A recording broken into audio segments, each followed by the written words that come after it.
Ready now? Hear you, Josiah.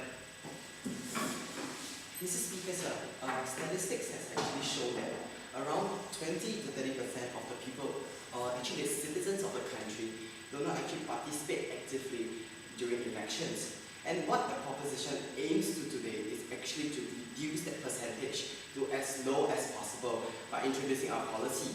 And sir, our policy today is actually giving these citizens small tax rebates in their annual income taxes, and which would actually serve as an incentive for them to be heard, to participate actively in this kind of elections, as in a democratic country, their opinions are actually being valued a lot. And moreover, ladies and gentlemen, the proposition is not actually enforcing that each and everybody should vote. We are just making it optional for those in the past who do not actually have an incentive to actually go out and vote. By introducing this policy, they might be actually motivated to actually go up and vote in the elections themselves. Mr. Speaker.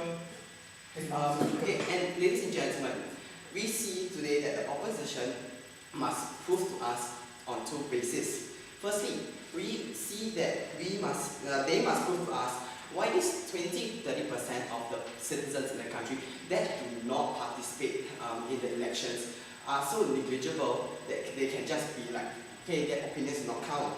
And moreover, it must prove to us why is it so bad to encourage people to just participate in this kind of elections for their opinions to be heard.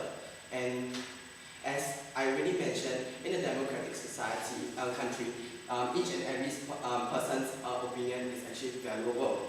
Okay, what I'll be talking on today will be of encouragement of civic responsibility, while my second speaker will be talking about the increase of accuracy of results from the votes collected at every election.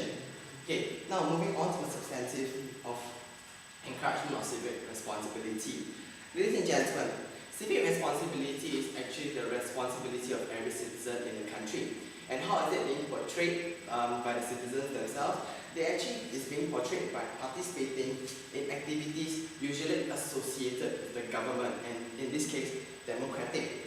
And as I already mentioned just now, statistics has already shown that around 20 to 30% of the people, or citizens in the country, do not actually participate in the election itself. Yes, sir. Why is it a problem that 20 or 30% don't participate in the election? Okay, that's why, sir, I already said that we believe that each and every person's opinion in the country is valuable. And moreover, this 20 to 30% of people isn't a very negligible amount. It's quite a huge amount of people. For example, ladies and gentlemen, in America, if 20 to 30% of people that do not participate, it could equate to about 2 to 3 million people. And this amount of opinions there is actually quite heavy and quite valuable to the government. And okay, coming back to my case, okay, we believe that this 20 to 30% is actually quite a large sum of number of people in which the opinions could be valuable to the government. And why we believe that these people actually do not vote in the first place in previous elections is because there isn't any incentive for these people to actually serve as a platform to motivate them to actually participate in this election. So, by actually imposing our policy of having a small tax rebate in their annual income tax, we believe that these people will actually be motivated to actually go and participate in this election on the basis of the incentive.